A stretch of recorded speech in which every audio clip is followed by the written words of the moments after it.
Hello there guys and welcome back to my channel for another video on my channel. Would you believe it? It's not even been a week. And obviously, basically the whole world stopping for a certain reason, which we still aren't meant to talk about on YouTube because it's still got to demonetize our videos. You know exactly what I'm on about. Obviously, football has pretty much stopped now. So, less stuff going on around Blues Fans TV and no, Chelsea games happening that I can, focus on and review and preview and, all sorts. Just more time, basically. Just more time. Also here in Austria, basically under curfew anyway. So I'm not allowed to go outside unless I go grocery shopping, to the pharmacy, to the doctor, or walk my dog. So, I'm kind of stuck here anyway. So, this is the best thing I can do, if anything. So, yeah. And what we have for you today is a simple, plain and simple YouTube Q&A. That's what we're going to do. I asked you guys on both Instagram and Twitter, to which, by the way, the links are both down in the description below. And it's just Laos1507 on both of those platforms. Follow me there if you want to be involved in any future Q&As. But yeah, that's what we're going to do today. Just discuss a few questions. A lot of them are Chelsea/football related. Some of them are not. But yeah, enough waffling. Let's just get into the video. And of course, if you haven't already, please be sure to subscribe to my channel and also drop a like on this video. That'd be sick. Of course, I have the questions here on my phone. So that's why I'm going to be looking down basically. And yeah, let's just get into it. And the first question is by Louis.M7. Best Chelsea game you've been to? Now, the best one that really stands out for me is probably when we beat Spurs on penalties in the League Cup semi-final last season. That was just insane. I was in the Matthew Harding stand in the third row, right behind the goal where the penalty, shootout took place towards, and it was just insane. The scenes were insane. Like it was just absolutely brilliant. If I can find a couple of clips, I might even add them here now.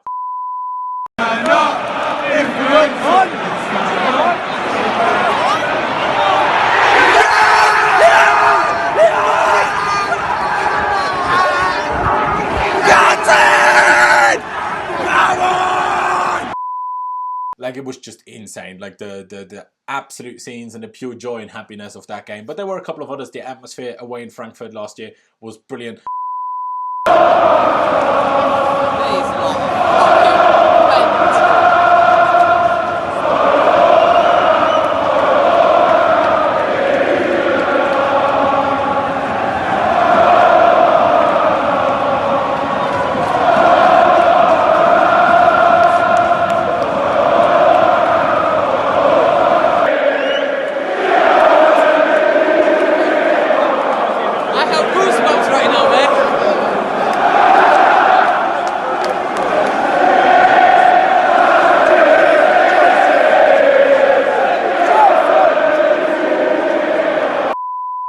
Not so much for the game itself and the performance and the result, because we drew 1-1 and everything, but the noise and the atmosphere that their fans made was ridiculous. There are a couple of other brilliant ones as well, but those two, but especially the one against Spurs, really stand out. Also against Spurs very recently was also bloody brilliant. And then the next question, the second question by Prasanna_Hemingway, which is actually, I thought, a pretty good question.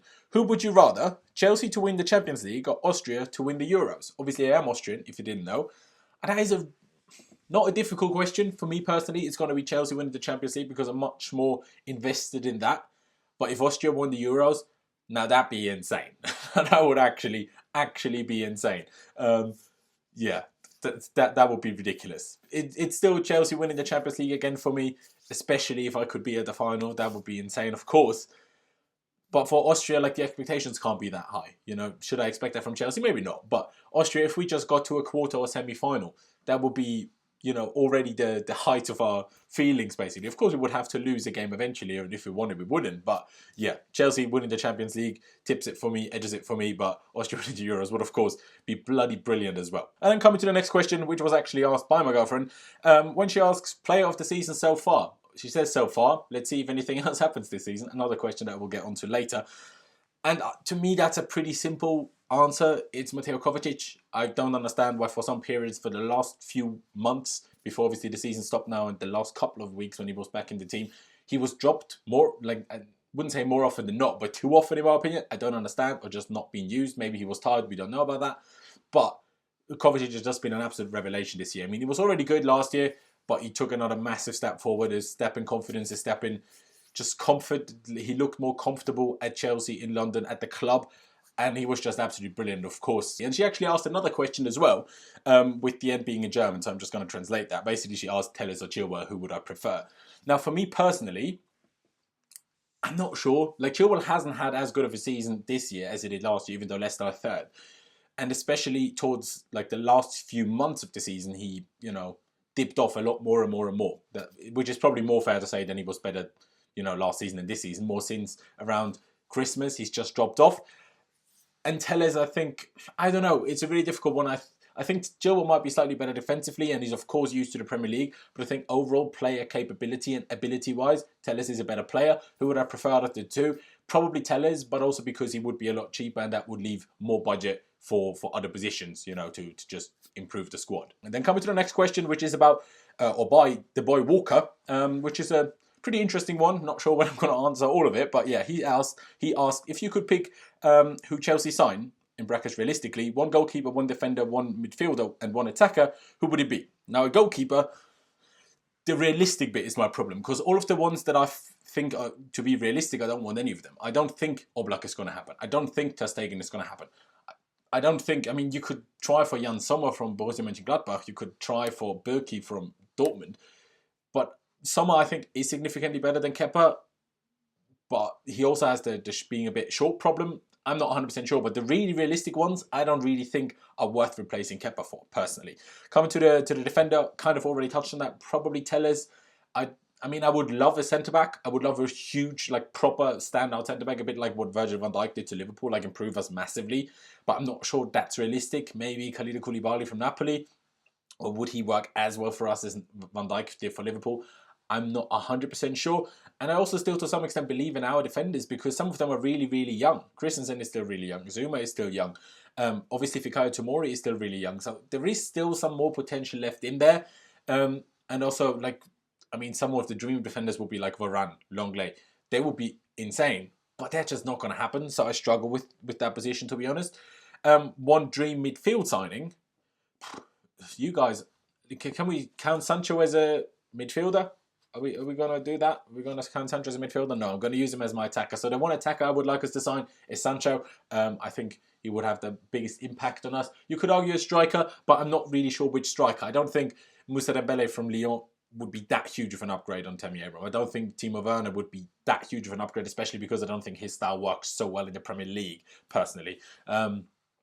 So that's why I would struggle. But then a midfielder, it's difficult. It's really difficult to know what we need. So it depends on the whole Billy Gilmour and Jorginho situation. Will Jorginho stay? If he doesn't, we need someone to replace him. If he does, though, we clearly don't. And then we still have, because the season ended now pretty much, and we still haven't seen Ruben Loftus-Cheek play. It's like, how do we even set up when Ruben is back? How good is he going to be after this whole massive injury of being out for, well, at this point, 10 months? And, by the time we get back to playing competitive football, might have been way, way more than a year. So who knows what's going to happen with that? With Gilmour, Jorginho, Kante, Kovacic, Ruben, Mason Mount, Barkley, who has recently improved drastically. If he can keep up that level of performance, I don't even want to get rid of Barkley anymore. So it's difficult to say. I don't really think we necessarily need a midfielder, but someone like Aouar is a brilliant player. But where do you play him when you have Ruben and Kovacic and Billy or Jorginho? So someone in that holding role maybe. But who's the best one? To be honest, I'm not 100% sure. And now coming to the Twitter questions as well. And Ryan or Relxz, sort yourself a better username, please, asked me what my favourite sport apart from football is. And that also inclines with the next question by Robert Warren, 1983, as he asked, do you support any other team from different sports around the world? Now, I love sports. I watch a lot of sports. I'm into a lot of sports, but there's two main sports I really follow. I guess you could also add alpine skiing to that, but none of you will have any clue about that, so I'm just going to leave that aside. But it's football and it's Formula 1. I've been a Formula 1 fan for way longer than I've been a football fan for, actually, because my dad always watched F1 when I was a kid. Like, I'm told I was watching Formula 1 on Sundays before I could even talk, before I could even remember. So, Formula 1 was always my thing. My favourite team in that is clearly Ferrari. I'm not a driver fan. I'm a team fan. I think that's the way it should be. Some people will disagree, but that's the way it should be.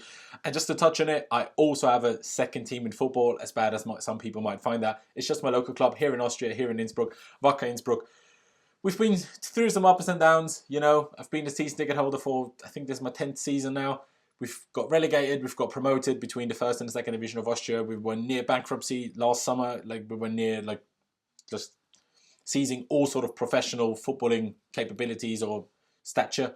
Like we were in a bad time. Now we found an investor, but not like a Man City investor who's just going to try to make us rich or be the second Red Bull of Austria. It's just someone that pumps money into the club, but to a limited amount and to have a healthy football club, which is going to be good. I support them. Yeah, that's that. Formula One is my other sport. Ferrari is my other team, and then obviously the second club in my local club. And then coming to a brilliant question, an absolutely brilliant question that Lewis put to me, of course, Carefree Lewis G. Everyone on the group chat, I will inform you about that group chat in a second, is dying. You have enough medicine to only save 3. Who do you save and why? There's not a lot of context, but I don't make the rules. Now, you know a lot of people from it. You know a lot of the guys that you see in the fan cams. Do I save 3 people?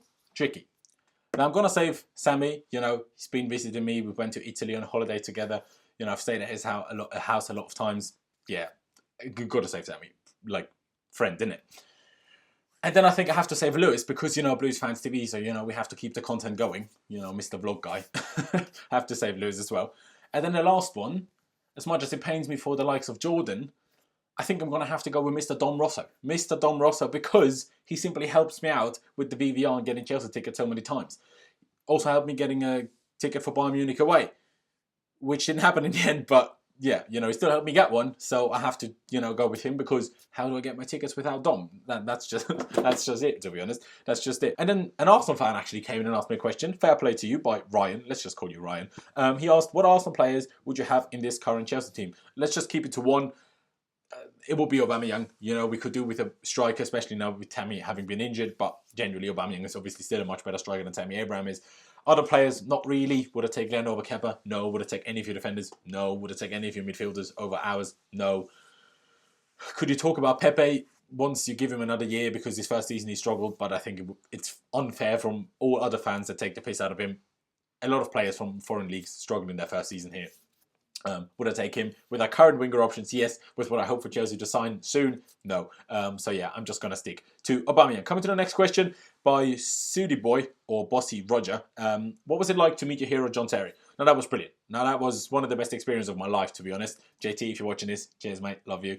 That was brilliant. Obviously, it was in pre-season of 2016. Conte's first pre-season at Chelsea. That was in Austria.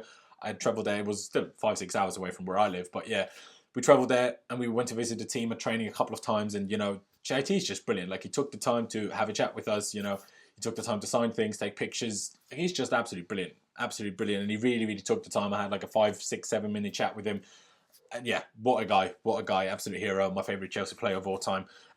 Yeah, absolute hero of mine. And then the next question by Jack or CFC Sully is favourite moment of the season / favourite goal of the season. Now, my favourite goal is tricky. Maybe Tomori against Wolves because it was just such a brilliant strike. But taking the ability of the goal part out of it, maybe actually Tammy's goal against Watford with that beautiful Jorginho assist. But the goal of the season as such and the moment of the season, both of which is going to be one, is the 1-0 winner by Batshuayi over Ajax. You know, that late winner there. That was just brilliant. I was at that game as well, which for me, because I can't be at every game, obviously makes moments a bit more important, even though if I watched it on TV, I probably would have said Reece James equaliser against Ajax at home to make it 4-4, as much as it was disappointing for VAR to rule out the 5-4 by Azpilicueta. But yeah, I would probably say the 1-0 over Ajax, that goal and that moment, that celebration, the scenes and that way in, that was just brilliant. Chelsea FC, we're on board, we say, the world has never seen, and it's so much Chelsea, so much Chelsea FC, we're on board, we say, the world has never seen. That was absolute insanity, and yeah, I think it's that. I think it's that one. But other than that, I think that was my last question. Yes, that was my last question. So guys, we're going to leave it here, but I do hope that you guys enjoyed it. I really, really do. Like I said at the beginning, follow me on all of my social media, to which the links are down in the description, or it's just at Laus1507 on all of those platforms. If you want to be involved in any future Q&As, of which I'm sure I'll do a couple more, especially in this period of without football, because I'm going to run out of content ideas eventually. So I do hope you enjoyed them. Subscribe to my channel if you enjoyed this video. If you like my content, I'd be massively appreciated. Drop a like and leave me your thoughts on any of the bigger questions down in the comment section below. But yeah, I'm going to leave it here. Thank you guys for watching. Up to Chelsea. Let's hope football is back soon. And I'll see you when I see you.